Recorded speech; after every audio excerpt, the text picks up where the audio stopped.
Bodo Radab बयखौबो बरायबाय दिनैनि रादाबखौ फरायदों आं प्रमद खाख्लारि। गिबि निउज आपडेटआव दङ चिरां जिल्लायाव हाग्रानि मैदेरजों गाग्लोबजानानै सासे सुबुंनि जिउ खहा। चिरां जिल्ला भारत भुटान सिमना आइपुवालि गामिनि थागिबि 60 बोसोर बैसोनि मलय सूत्र धर्मनि सासे सुबुंखौ दिनै फुंनि समाव हाग्रानि मैदेरा बुथारो। मिथिनो मोननाय बादिब्ला फुंनि समाव न'निफ्राय ओंखारलांना आइ दैमा सेरनि हाग्राथिं ओंखारलाङो। बे समाव न' खाथि हाग्रायाव थाखोमाना फैनाय मैदेरा बिथांमोनखौ गाग्लोबो।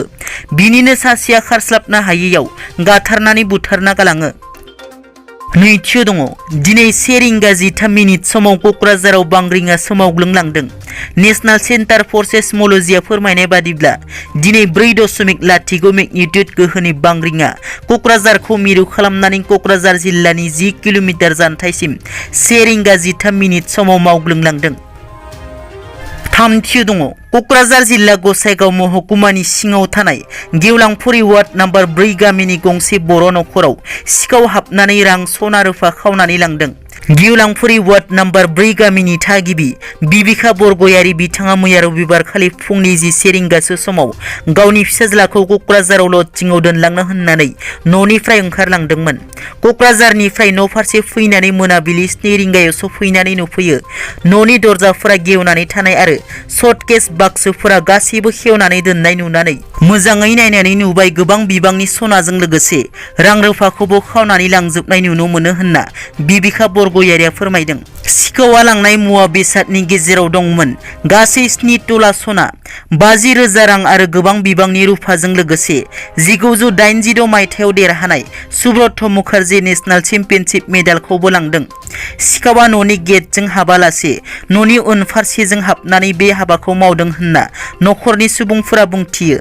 बे जाथायनि उनाव गसाइगाव पुलिस बिफाननो खौरां हरो आरो पुलिस बिफाना जाथाय थिलिसिम थांना नायबिजिरहैदोंब्लाबो दासिमाव सिखावखौ हमनो हानाय जायाखै।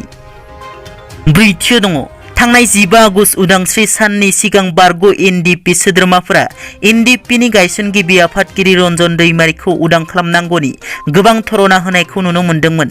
नाथाय 15 आगस्टनि उनाव मानो सिरि जाखो एबा धरना होनायखौ मानो दोनथ'बाय होनना गोबां रायजो राजाफोरनि गोसोआव मोनसे सोंथि। चिरां जिल्लानि बारग' एनडिएफबि दैमारि बिथाङा आंनिसिम फोरमायहरनाय बादिब्ला थांनाय 15 आगस्ट खालारखालि उदालगुरि जिल्ला बारग' एनडिएफबिफोरा उदालगुरि जिल्ला बेंगिरिनि गेजेरजों गिबि मन्थ्रि, नखर मन्थ्रि आरो एडिजिपि बिथांमोननो रन्जन दैमारिखौ उदां खालामनांगौनि गोसोखांलाय दैथायहरनाय जादोंमोन। बे गोसोखांलाय दैथायहरनायखौ मान होनानै धरना होनाय हाबाफारिखौ दोनथ'नाय जादों होनना साननैसो दोनथ'नाय जादोंब्लाबो जुदि जेबो मोजां खौरां सफैया अब्ला फिन धरना होफिनगोन होनना बारग' एनडिएफबि दैमारि बिथाङा जानबुंनि गेजेरजों आंनिसिम फोरमायहरदों। दिनैनि रादाबा एसेनोसै। नोंथांमोना जुदि आंनि चेनेलखौ दासिमबो साबस्क्राइब खालामाखै अन्नानै साबस्क्राइब खालाम। गोजोन्थों।